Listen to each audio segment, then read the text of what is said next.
जय हिमालय, जय भारत। संसार भर में हिमालयी लोग यूट्यूब चैनल देख रहे आप सभी का स्वागत है और मैं हूं डॉक्टर हरीश चंद्र लखेड़ा।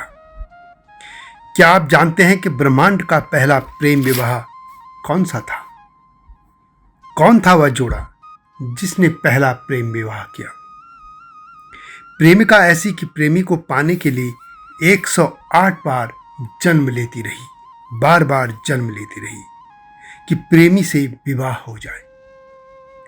प्रेमी भी ऐसा कि सदियों तक माना नहीं, और जब माना और विवाह किया और पत्नी की असामयिक मृत्यु हो गई तो उसके शव को लेकर पागलों की तरह भटकता रहा। ऐसे प्रेमी जो संसार और ब्रह्मांड को भी प्यार करता रहा, पूरी इस संरचना को बचाने के लिए विष को भी पी गया और नीलकंठ कहलाया। नाम भी ऐसा कि यदि पत्नी का नाम हटा दिया जाए तो शव हो जाता है। तभी तो हिमालय और खास तौर पे उत्तराखंड में हर परिवार, हर माता पिता चाहते हैं कि उनकी बेटी को ऐसा ही वर मिले। आप समझ ही गए होंगे कि मैं किसकी बात कर रहा हूँ और मैं बताऊंगा भी, लेकिन जब तक मैं आगे बढ़ूँ आपसे अनुरोध है कि हिमालय लोग यूट्यूब चैनल को सब्सक्राइब अवश्य कर दीजिए जिन्होंने अब तक ऐसा नहीं किया है। यह विनम्र अनुरोध है। तो जी हाँ, वे प्रेमी प्रेमिका जोड़ी है माँ पार्वती और भगवान महादेव भोलेनाथ, जो शिव भी कहलाते हैं। शिव तभी तक शिव हैं जब उनमें इवा शामिल है। यदि शिव से इवा को हटा दें तो वे सिर्फ शिव नहीं बल्कि शव रह जाते हैं।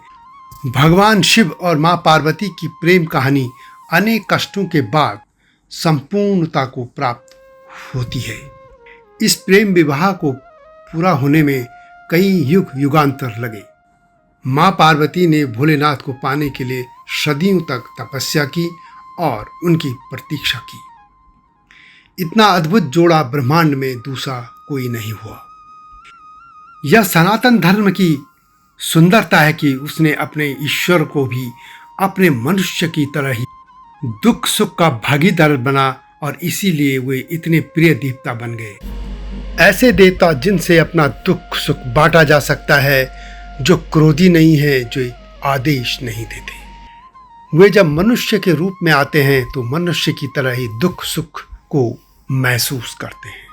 पुराणों के अनुसार माँ पार्वती ने भगवान भोलेनाथ की अर्धांगिनी बनने के लिए 108 बार जन्म लिया।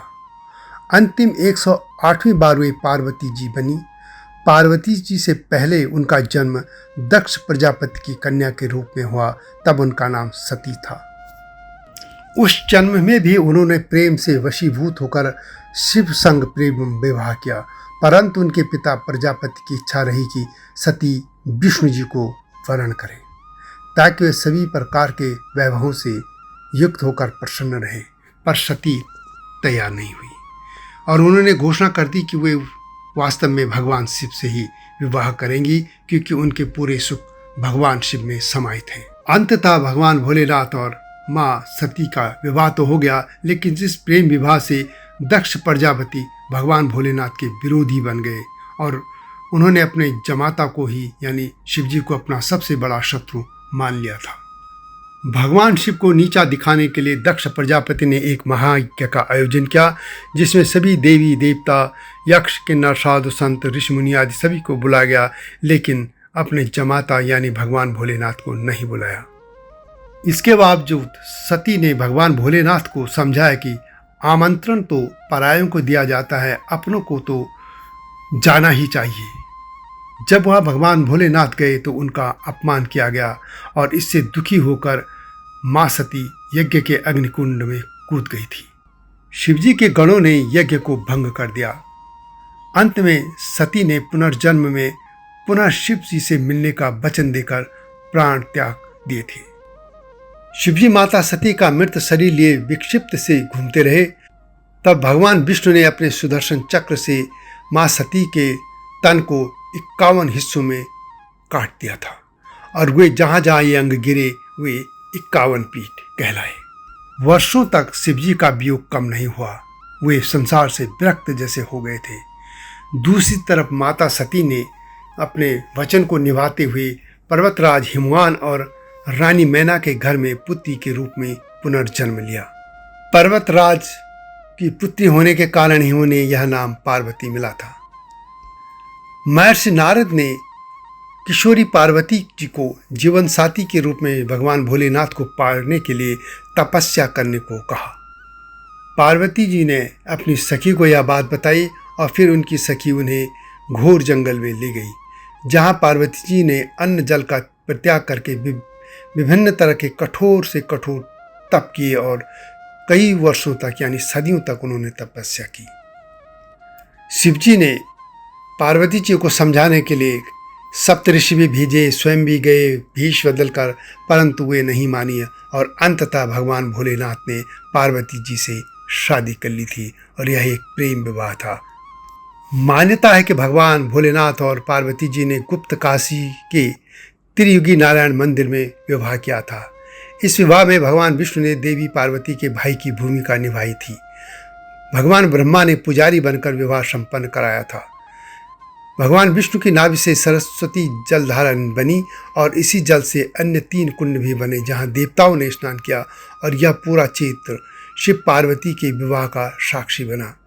जिस दिन ब्रह्मांड का यह पहला प्रेम विवाह हुआ था उसे महाशिवरात्रि के रूप में जाना जाता है। पौराणिक कथाओं में प्रचलित है कि महाशिवरात्रि शिव और माँ पार्वती के मिलन का दिन है और फाल्गुन माह कृष्ण पक्ष की चतुर्दशी तिथि को शिवजी ने वैराग्य छोड़कर गृहस्थ जीवन में प्रवेश किया था और माता पार्वती से विवाह किया था। इस वजह से हर साल शिव गौरी के विवाह उत्सव के रूप में महाशिवरात्रि मनाई जाती है। वैसे हर महीने शिवरात्रि आती है। प्रत्येक माह के कृष्ण पक्ष की चतुर्दशी तिथि को शिवरात्रि होती है और जिस शिवरात्रि को भगवान भोलेनाथ और माँ पार्वती का विवाह हुआ था, यानी फाल्गुन माह के कृष्ण पक्ष की चतुर्दशी तिथि को ही महाशिवरात्रि के रूप में मनाया जाता है। यही शिवरात्रि और महाशिवरात्रि में अंतर है। तो ये थी ब्रह्मांड के प्रथम प्रेम विवाह की गाथा। वीडियो आपको कैसे लगी कमेंट में अवश्य लिखें। मिलता हूँ जल्दी इस तरह की गाथाओं के साथ। तब तक जय हिमालय, जय भारत।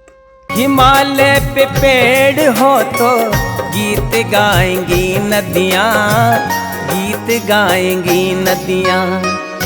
पेड़ों पे चिड़िया है तो गीत गाएंगी नदियाँ, पेड़ों पे चिड़िया है तो गीत गाएंगी नदियाँ।